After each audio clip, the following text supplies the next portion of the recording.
Alright. Hi everybody. How you guys doing? It is Friday, March 11th. Start of a new day, everybody. Yeah, I know. It was a little bit of a rainy day here down in Bloomington, Indiana. I'm Cody, and this is my friend Alex. We both are students at Indiana University. And this is our first podcast.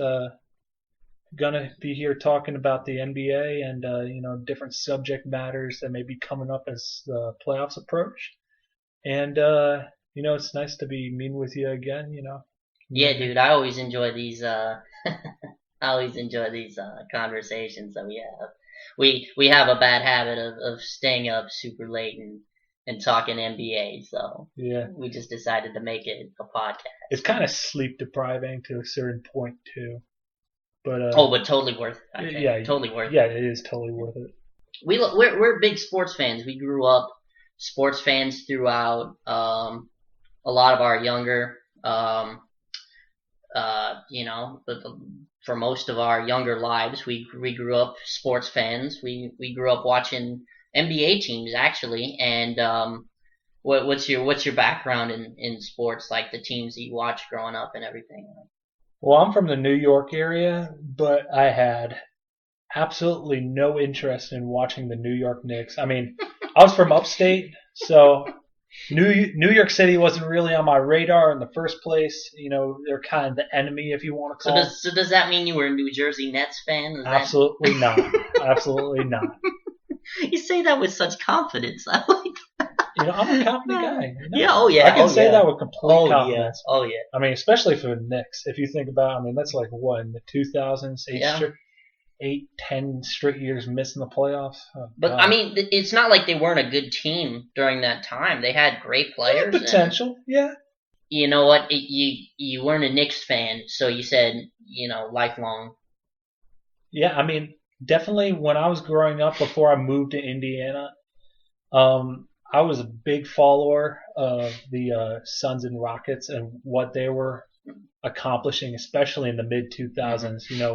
Watching T-Mac, Yao, and Steve Nash and Amari work those games together. I mean, it was like a work of art, especially more so with the Suns for me. Their flow of offense really revolutionized how the offensive game is really played today. Yeah. The Suns, the way that they their concept really changed the game, because they were I'd say the first team that ever did this. Yeah, that ever played like this. I definitely agree with that. And they were lucky because they had so mmany important pieces that they needed. A lot of role players. A lot of role players. Yeah. I mean, Rajah Bell was the one that I always liked going to. D&3, one of the best defenders. They had slashers and 3-point shooters. Mm-hmm. Well, I mean, just going through and looking at how many great players weren't there, like played for Phoenix in the early mid 2000s. Joe Johnson was there. A lot of people don't know that Joe Johnson was there I think he was there for about 4 years. He was, yeah. Yeah. And then Sean Marion was there. Mm-hmm. You had Nash, who was in and out of Dallas at that time, because he made a stop in Dallas, and then he started with Phoenix, went to Dallas, and then came back to Phoenix in his career. But they had Rajah Bell, who was ancient guy. I mean, he was pretty old, and they just had, Stoudemire was there in and out, and they just Leandro Barbosa. So you move from New York and you end up in Indiana somehow. Right now I'm Pacers fan. Yeah. I mean, I had to go with the home team. Mm-hmm. They not necessarily when I moved here didn't really have a respectable team, but I gotta admit the job that Larry Bird's done with that team, cleaning up the acts of post 2004 brawl. Was Malice in the Palace, man. Extremely detrimental to that team's morale. Yeah.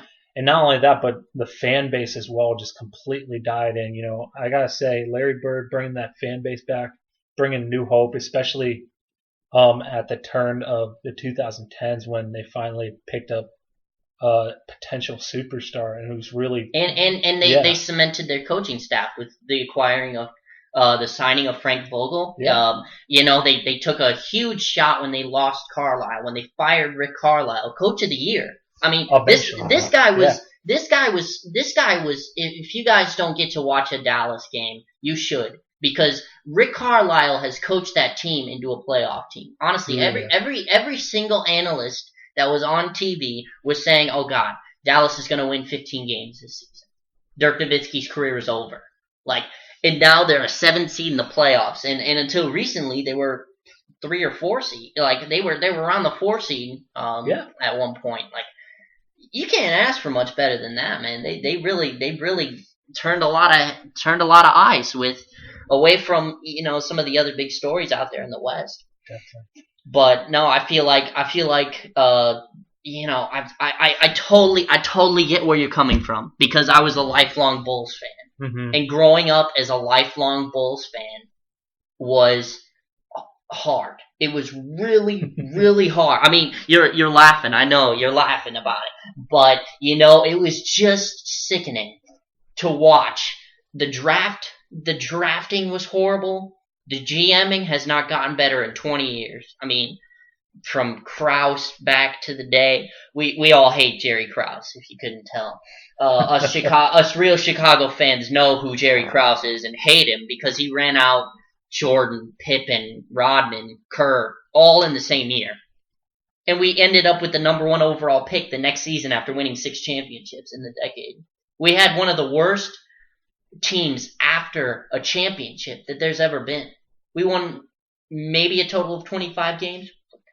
But, there was just a terrible turnaround. And from that point on, it was just one of those things where we didn't draft well, or when we did, we didn't sustain it. Like, one of our big pickups was Elton Brand. And, jeez, we traded him after having two seasons of 20 and 10, like 23 and 15.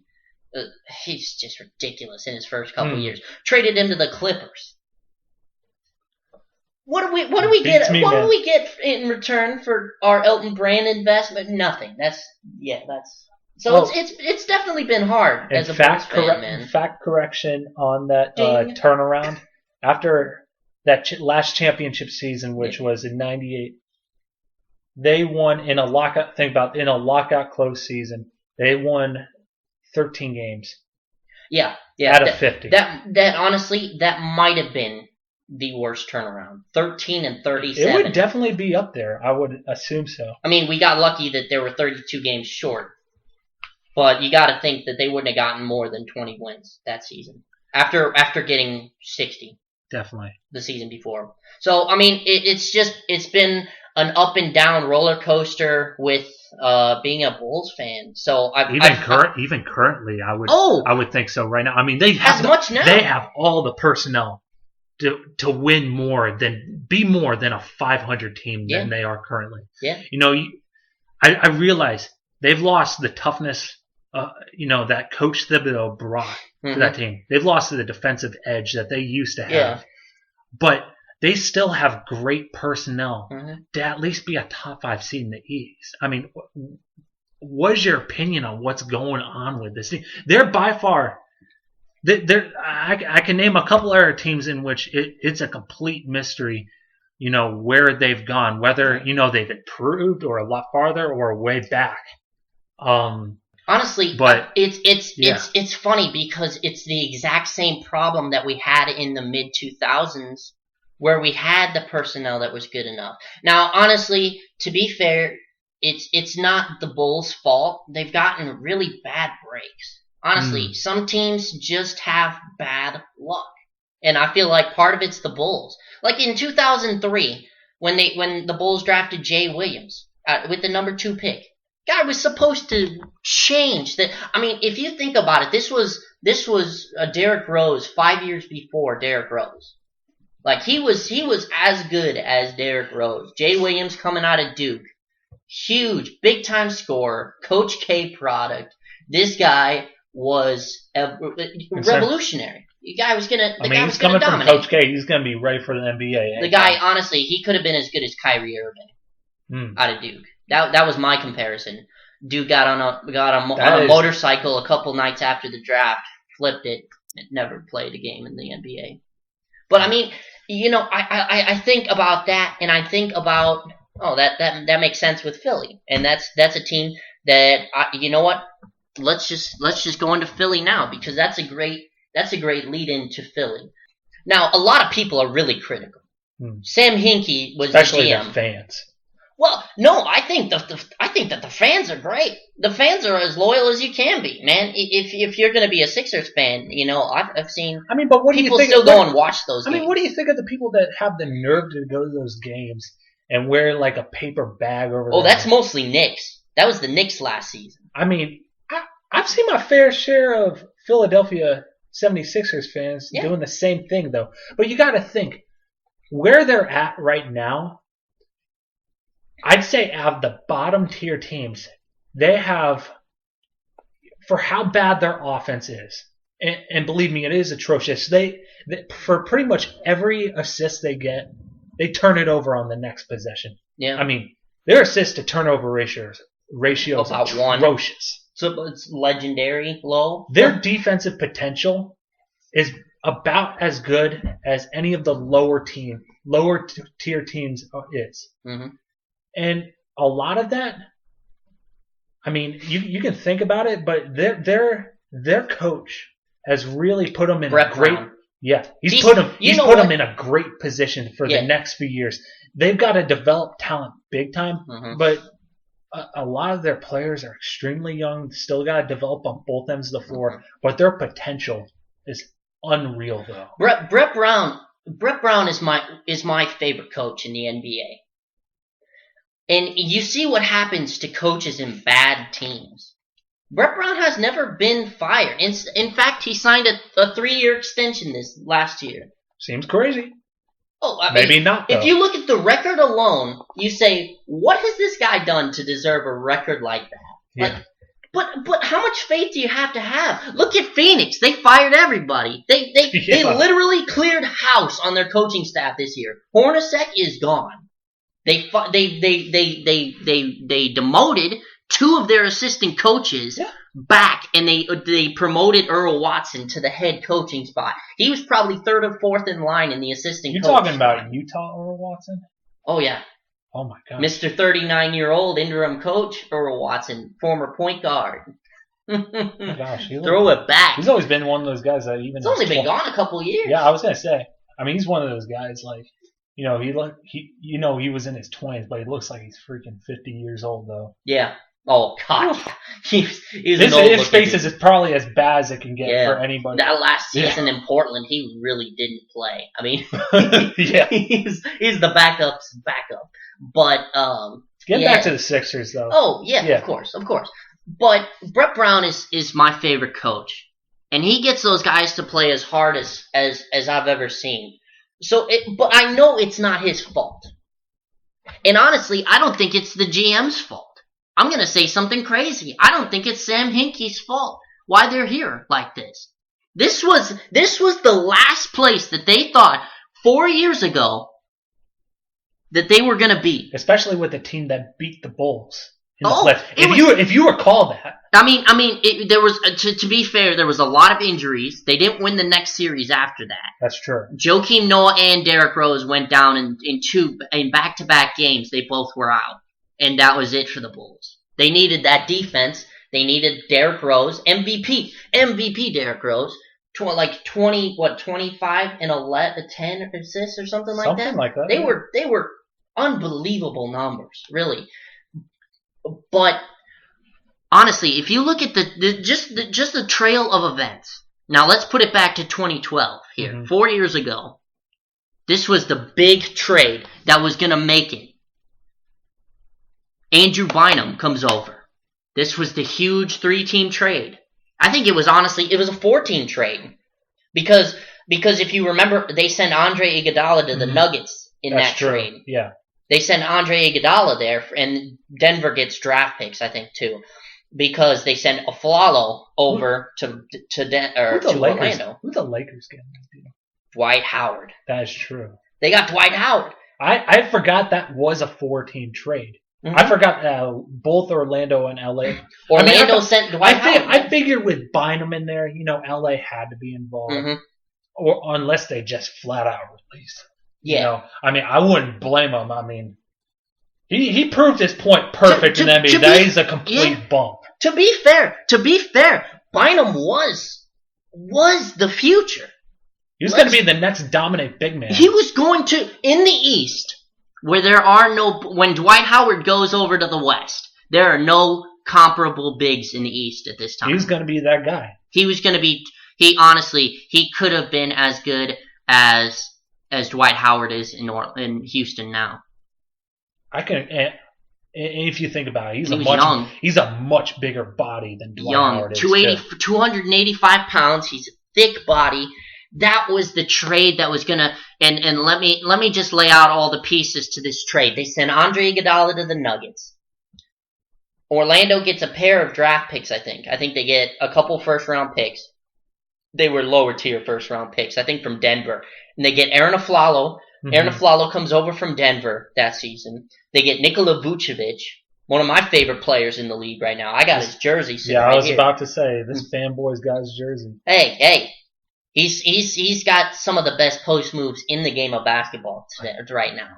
I mean, he's not great. I can't argue with that. Yeah. Can't argue with that. But Orlando gets Nikola Vucevic, Aaron Aflalo, couple picks, handful of picks. They send Dwight Howard to L.A. That's about the only thing that LA gets out of this deal. They get Dwight Howard. In all this? The Sixers got Bynum. Yeah. And they traded Iguodala to get Bynum. And they trade Nikola Vucevic to Orlando, who was about 21 at this time. I think it was in his rookie season. It was either his rookie season or his second year. Because he was pretty young when he came out, but he was about 20, 21 when he gets traded to Orlando. Do you think the failure of the Bynum experiment in Philadelphia definitely put the pressure on them to try to go after dominant bigs, especially in the draft? You think about Nerlens Noel, who's developed quite a bit. He's so much better. But he was always going to be a project. Yeah. So we knew that. He's way farther than we probably would have expected. Oh, yeah.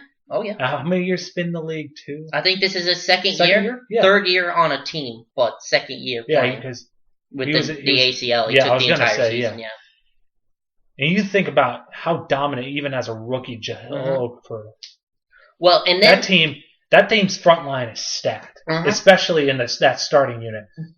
Yeah, but then the next year, which is puzzling, they go out and draft with the number 3 pick. After Wiggins and Parker, they draft Joel Embiid. Now, everybody is so critical of this move. Joel Embiid has not set foot on a basketball court in his entire career.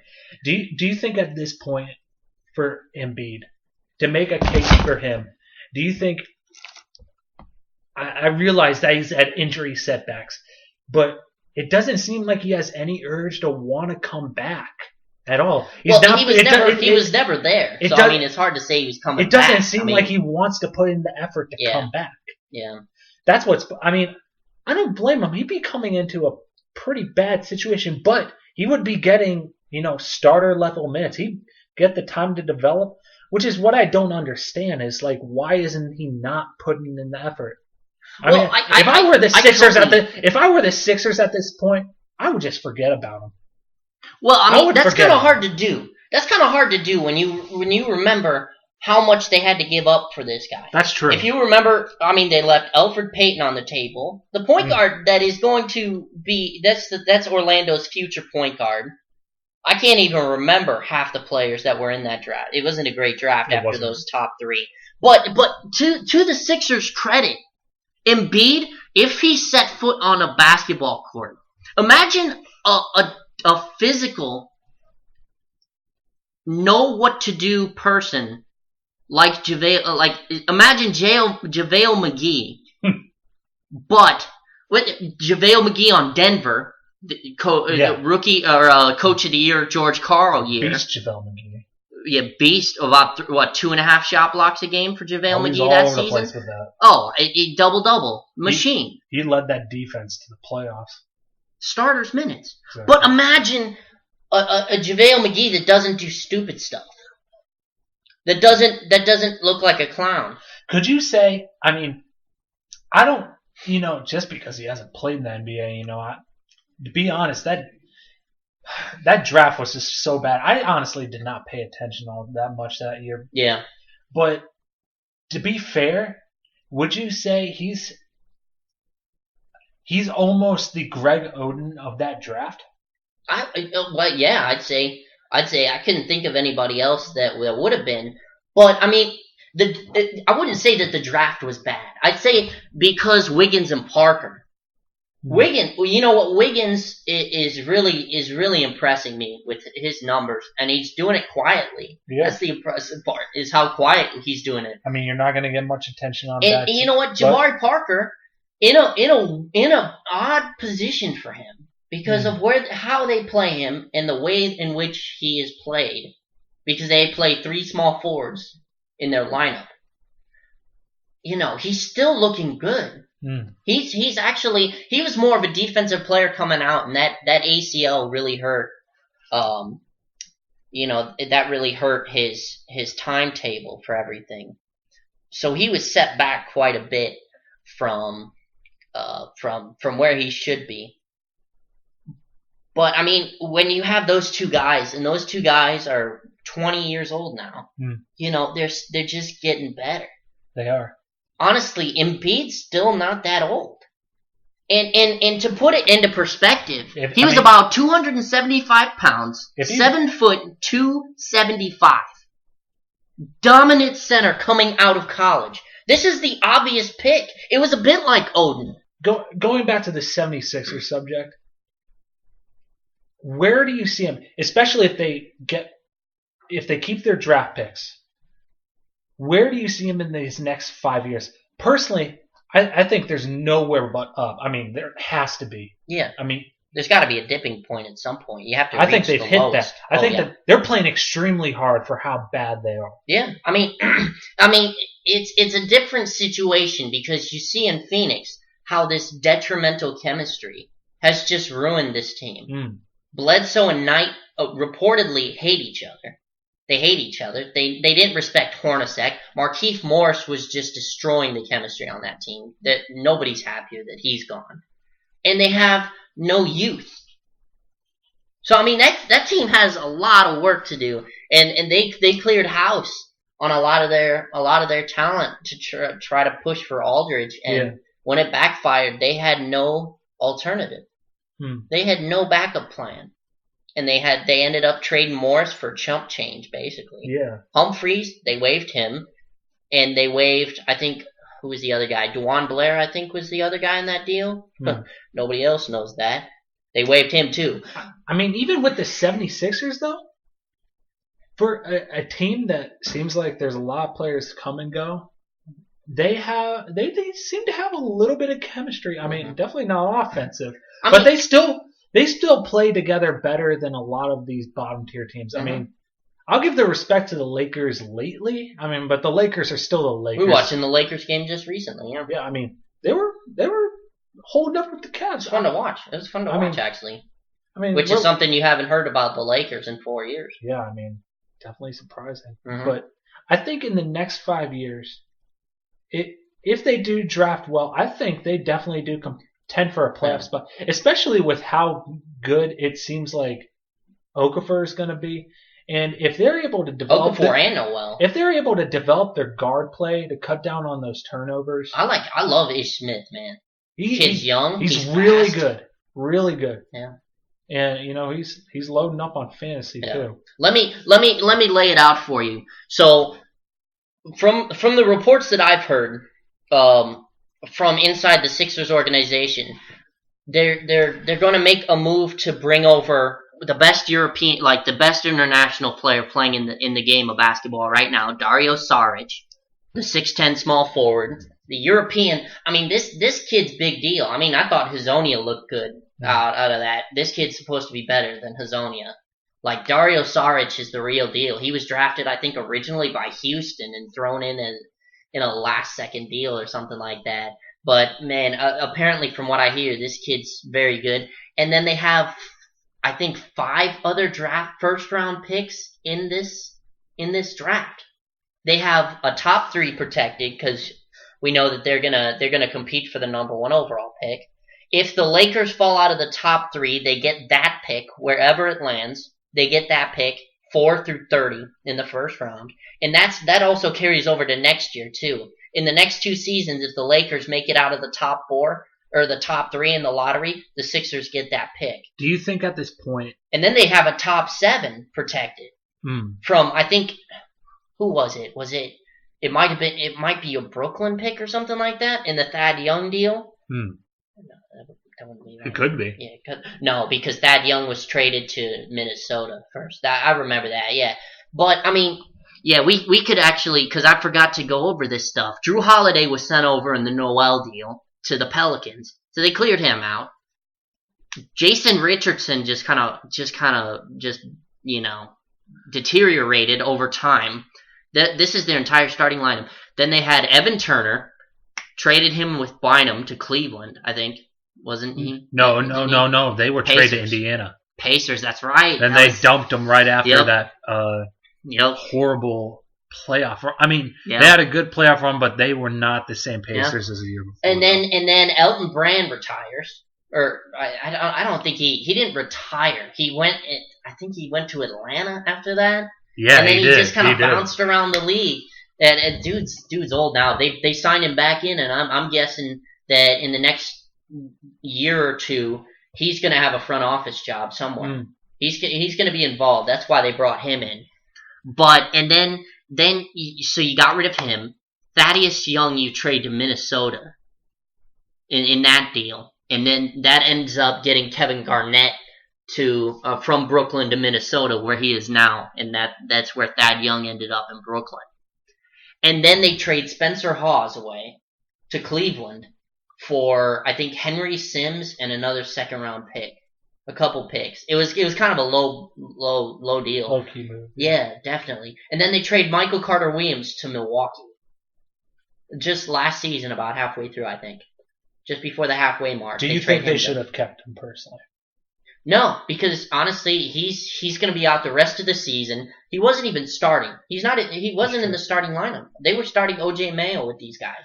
Do you think O.J. Mayo was your point guard? I personally think in this next coming draft, considering that they have a lot, I mean, trust me, they do have a lot of needs, but a lot of it is youth.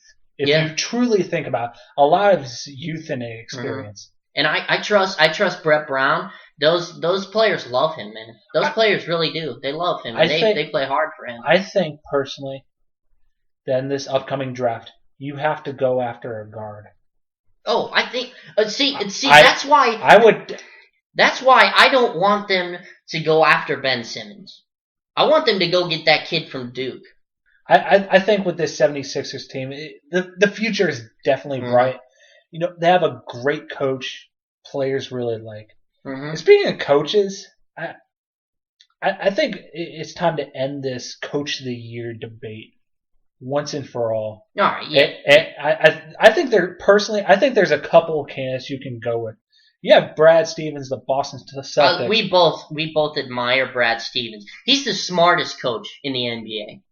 I couldn't agree more. I mean, you're talking about a guy that took a low-key Butler team, a really good Butler team. It was great. It was a great Butler team. Not on the national radar at all. And twice. You know, took these guys that were from mid-major college and turned them into excellent pros. Twice. He did this twice in a row. The second time was the most surprising for me. With UConn. I mean, with Hayward gone. That was with Hayward gone at that point. Yeah. Him and Shelvin Mack were both gone from that team. And they still went up and played a kind of a fluky game against. It was just kind of a fluky game where it was like an 100-point game total and then the final. It was crazy. I was watching Matt Howard go out there with his cheesy mustache. A cheesy mustache, Matt Howard, man. That porn stash. Man, that was.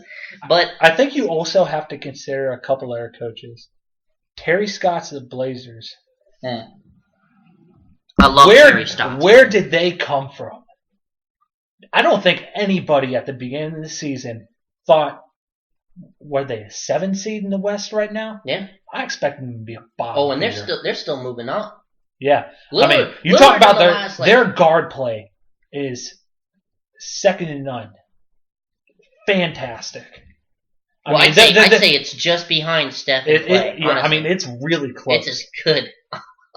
I mean, for all you people that are really starstruck right now, go and watch Portland. These guys do it right. These guys, they not only do they shoot well from three, which Lillard is the second best 3-point shooter in this league, right there with Steph. He's as good as Steph, honestly. I mean, it's hard to say that Steph isn't the best, but he's right there, man. That kid is a dead shot. He has ice in his veins. He's got a chip on his shoulder the size of Texas. He hates how many times he has been overlooked. How many times, especially for those All-Star games, out of the draft. Oh yeah, you realize how many teams passed on this kid? This kid could have been a number 1 overall pick. The way that he's playing. Honestly, if you looked at my face right now, you'd be like, wow, you should really put your eyes back in your head. Like, I mean, honestly, where did this kid come from? And this is all Terry Stotts instilling the confidence. The confidence, the roster is fantastic. I feel like the GMs put together a great team. And not only that, the coach's system. They finally have a bench. Yeah. Too, that they can finally work with. Finally, you talk about bench. For the past few years, what's really held them back in the playoffs. Even in the Brandon Roy era, man. Brandon Roy, even Brandon and when Roy they had, gosh, I can't think of names today. Aldridge, yeah. When they had Aldridge, the one thing that held that team back because they had a great starting lineup. Their bench. In those playoff years, was either ranked 29th or 30th in points per game. I think they were scoring probably for about 5 years. I want to say, if I recall, one season their bench was averaging either 19 or 20 points. That sounds like Detroit's bench now, honestly. Anyway, getting back to Terry Stotts, he's just really taken what seemed to be a bad situation. It certainly looked like that at the beginning of the season. But what he's done since January? Oh, if that, yeah. Yeah. I mean, they came out of the All-Star break with the best record since the All-Star break? I think they have the fourth best record behind you've got the Spurs and Golden State who are like 880 something records. And then you've got I think there's one team in between them. I think it's either the Thunder or the Spurs, and then you have Portland right there. No, it was Boston. Boston is the third. Portland is the fourth. Wow. Those two teams have come out of nowhere. Those teams are hot. I honestly expected it from Boston, but I did not see this coming at all from Portland. No. Especially with how, their guard play is great. We can talk about that all day. Yeah. But, their front line... It'd be another great topic. Their front line really stepped up. When it's starting to matter, down the stretch, when they're trying to make this playoff push, they're the ones getting it done. Because there's only so much that a two-man tandem can do. Yeah. That showed through the beginning of the season. But the reason why, at one point, they were 11-2 after the All-Star break was because, their front line stepped up. They did their job. They did their job. They don't necessarily have the best shooting guys in that front line, but they're running that pick and roll to perfection with Lillard and McCollum. McCollum's the overlooked guy in that duo. First of all, he really is. We were looking at. I think it was you who was here, and we were looking at the four combos of like the highest scoring duos in the league. And Lillard and McCollum, I think, were the third behind Steph and Clay, Russell and Durant. No, they would know we're talking about. No. And I was saying, you know what? The most overlooked guy out of the 8 guys that were it was 8 guys that were there. I'm pretty sure it was guard. No, it was duos. It was duos. Okay. So it was Wall and Beal.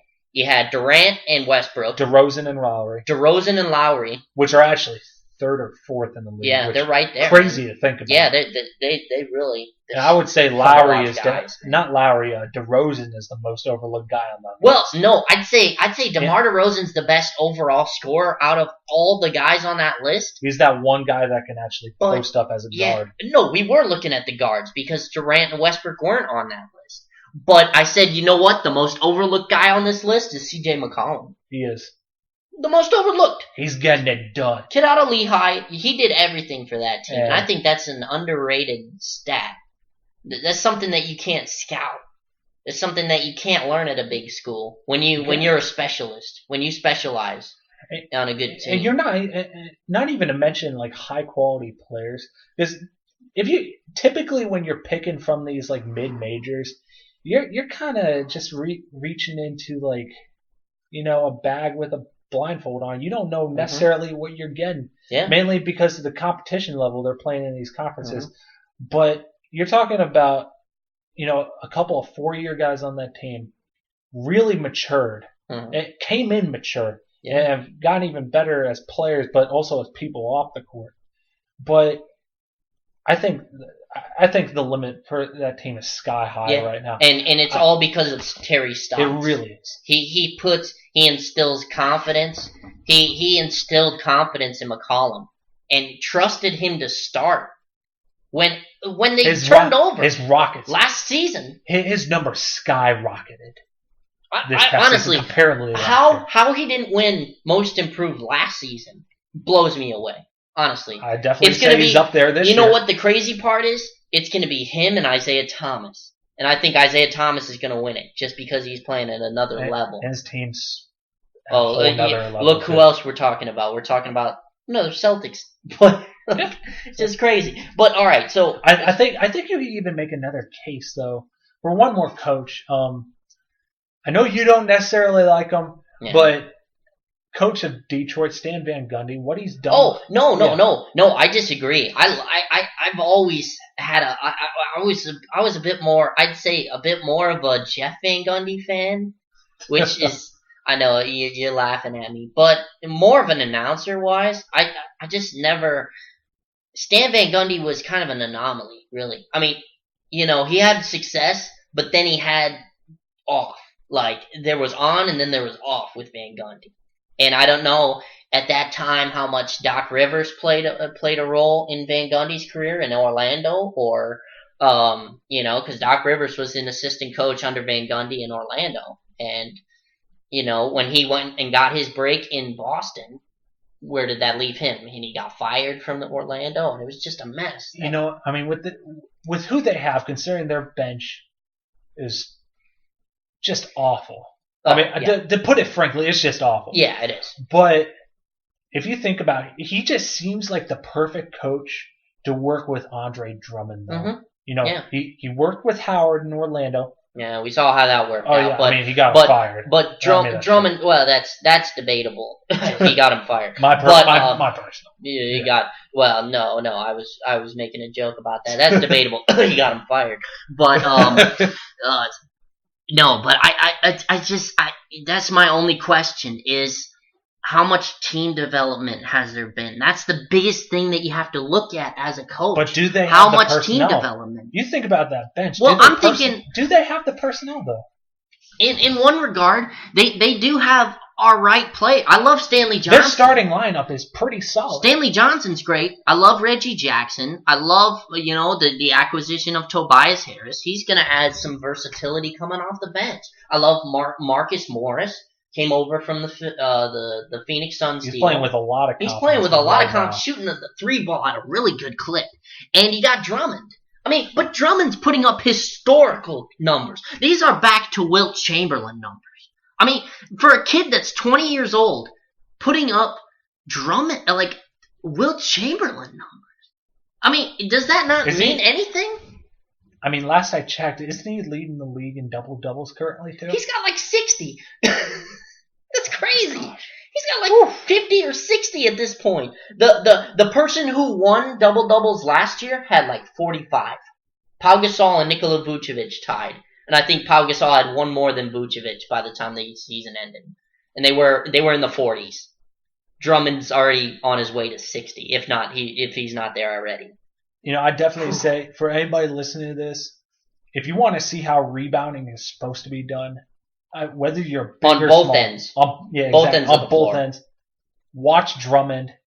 He knows what he's doing. Mm-hmm. He definitely knows what he's doing. Yeah, I mean, he's probably the best rebounder that we've had in the game. I'd say just pure rebounder, I'd say since Rodman.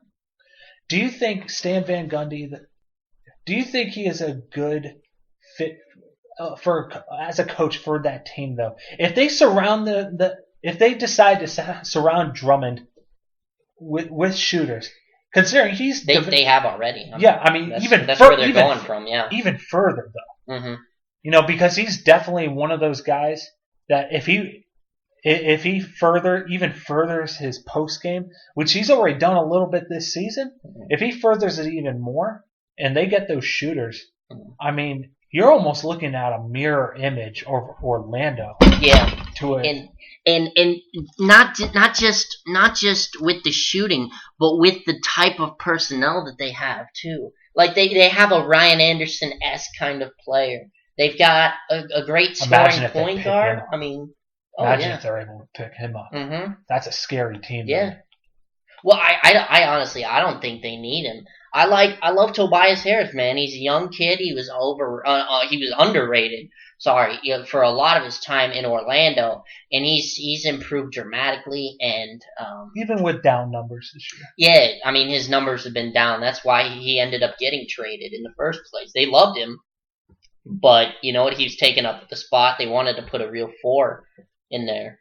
I do think with that personnel, though, I think Van Gundy is probably the right coach for that team, Mm-hmm. though. I mean, it's the best that they can do because they're. I mean, we're gonna just face it. They might not get anything from their bench for a while. Yeah, I mean, look, I'll give you a stat here. If they can get that starting lineup, like to full potential, yeah, because there's a lot of potential with that starting lineup. Mm-hmm. That's a scary team going into the playoffs. It is. I'll give you a stat. The last time that I think it's been, let's see how long. It's been, I think, 6 years since Detroit made the playoffs. Wow. Yeah, it's been that long since they made the playoffs. I think 2010 when Chauncey Billups was still there. For a team with a long history of winning. Yeah. Oh, I take that back. Tayshaun Prince, not Rip Hamilton. Rip Hamilton was a bull at this time. But all right, so we've got our list here. We've got Terry Stotts, fantastic coach. Brad Stevens. These two guys, I feel like, are the most deserving. Stan Van Gundy, you can make a case for what he's done and in the turnaround of the Mo Cheeks era. How he's been able to turn it around and bring in some of the assets that are needed. You can make a case for that. I have a little bit more confidence in this team than I have in the past. Yeah, I do too. But is there anybody else?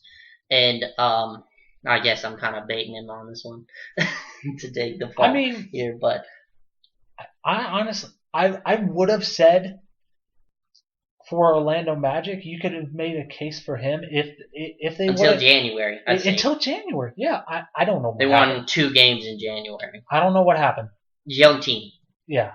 Young team. I mean, I would have made if they were still in playoff contention, which I don't think they will. They're around it. They're not that far off. They're not. I mean, if they can put together a good month, you can be in the East. But I mean, so I couldn't give it to Scott Skiles on this one, but I love what he's doing, and you know what? In the next 2 years, Orlando's going to make the playoffs, if not next year. Honestly, I think with those 3 guys in mind, I think. Well, I mean, it was really unprecedented with the personnel. I mean, Isaiah Thomas is a great player, and for how much he's improved this year, this team has taken a big leap. Right, but you can see what I look for is you can see the growth of the team as well as the individual players getting better because the team is playing better. That's the biggest thing with me and Brad Stevens. Sorry, my goodness, I cannot believe my mind went blank there for a second. But yeah, that's the biggest thing that I look at Brad Stevens He's made the entire team play better, but not just individuals. Like, he's given these guys a concept. The way that they play pick and roll. He's got a certain pick and roll. Force some baseline. Go under. Force baseline. Hedge hard. Force the ball out of the guard's hands. He's got all the principles down, and he practices what he preaches. And these guys play a high level of pick and roll defense. And not only to mention, but they do lead the league, not the league, but the East in offensive points per game. Yeah. I mean, and their defense is just improvement on both ends of the floor. That's what you look at when you're looking at a coach. Yeah, they're getting it done. Yeah, and if you think about who do they have, like they have good players, but they have role players. They have good / great players, but they don't have no star power, and they're getting it done without a star, which is. I think that comes to a lot of trivia about player development and also the system that he's created for them to succeed in. He took a look and he did the same exact thing with Butler, especially on the second championship, which I was most impressed about. He took a team that honestly had no hope for going into the year. Really that Butler team. Yeah. I wasn't expecting anything out of Boston even last year. What he's been able to do with them has been, and they ended up playing a competitive series with the Cleveland Cavaliers, even though they were swept. It was a physical series. They got into Cleveland's face, and they weren't afraid of throwing pushes back at them. I think because of their defense, I give them the one up over Toronto to try to possibly beat. That's bold. To try to beat Cleveland. In the playoffs, because of their defense. And I'm not. But then again, that's giving a little bit more credit than needed to the Cleveland offense, considering the Cleveland offense is extremely predictable. Yeah, I mean they run it extremely slowly. I mean they're one of the lowest scoring offenses in the game. I mean I'm pretty sure they're still like they're bottom 5 in offense. I think Utah. Memphis. They still score. Yeah. They're top 3 in the East in scoring. Defense is great, but I mean, that might have been the defensive stat that I was looking at. The defense. Yeah, their defense is really good. Their offense is it's because of the pace that they play on offense. That's why they're so good. Back to the concept. Celtics though. Yeah. The way Brad Stevens has coached them to play defense the right way, like he did with all those Butler teams, which was a defensive team. If you really defense, I would almost make a gesture that Butler, those 2 years was like the Spurs of the NCAA to an extent. Yeah. Real. lot of passing action on offense. It might not be that fun to watch, but it gets the job done in a big way. You know what? It's fun to watch a college team do it. It's not fun to watch the Spurs. I have a personal. But you think about the way he was able to translate his college experience. He did. If you think about it, he hasn't changed much of his method at all. He's just a genius, and that's what geniuses do. They blow you away. Geniuses blow you away. He's making Indiana proud right now. That's all I can say, and that's why I would pick him for Coach of the Year. And it's not just my Indiana bias either. What he's been able to do with player development is, I think, greater than the other two guys. And I think with the personnel they have that team has more potential than those other two teams as well. Yeah. And then, you know what? They've got assets for trading. They've still got draft pick. They have Brooklyn's pick for the next 2 years, first round pick for the next couple of years. They could add a top 3 protected pick to what they have now. Could you imagine that? That'd be a great do-over from drafting R.J. Hunter too. What about, I was hearing reports about, I don't think R.J. Hunter, you knew what you were getting out of R.J. Hunter. He wasn't necessarily going to play. Shooter. He's just a flat-out shooter, and you know what? Shooters, they either work out or they don't. But, you know what? I was hearing reports about an Okafor trade, and in trading another one of these top picks to try to get Okafor. That makes a lot of sense. And a lot of teams would be interested in that pick, and Boston wants to make that move. Boston wants to go out and get a star. What's super interesting about that Boston team is he's doing this with a bunch of hybrid type of players too. Yeah. Future Coach of the Year, Brad Stevens. I'm gonna bank on it personally. Mm-hmm. I hope he wins it. Yeah. Yeah. What he's done with that team is amazing. But these D League coaches, it's an ample opportunity for them to pull from guys like that who take something out of they develop something out of what's seen as an okay situation. Yeah. I feel like it's the specialty of the D League is being a stepping stone between college and the NBA game. Yeah. And I feel like, do you think it's starting to gain ABA status a little bit? Or it could potentially. It could. It's got its own slam dunk contest. I mean, which I personally think. I think it's got its own 3-point contest. I think it's. I honestly think those contests are better than the actual NBA ones. Some of the things the guys can do in that. Maybe not this year, but oh yeah. I mean, last year from what we saw from that was the greatest. That was one of the top 3 of all time. What we were privileged to watch was pure greatness. I mean, it's just that's the understatement of the century, saying it was the pure greatest. It's a stepping stone from college, not having to be the top pick. Or if you're a second round pick, this is where the second round picks go. That aren't international guys, that aren't playing for 3 years before they come over. This is where all these second round picks come from. Is from the D League. And that's where you get your first shot. You get your first shot. Robert Covington. I think it definitely opens up the door for a lot of international players as well. Oh yeah. Because they don't have to go back to their home country and play the European or whatever style that they're playing. They can come right in and learn the American game without having to log a single NBA minute. Yeah. Yeah, I mean, it's definitely... And risk getting, I'll say it, embarrassed out there. Bargnani. Yeah, my gosh, they should send him to the D League. Oh, I'm sorry. I'm sorry, everybody. He's gonna gain Baron Davis. We don't status.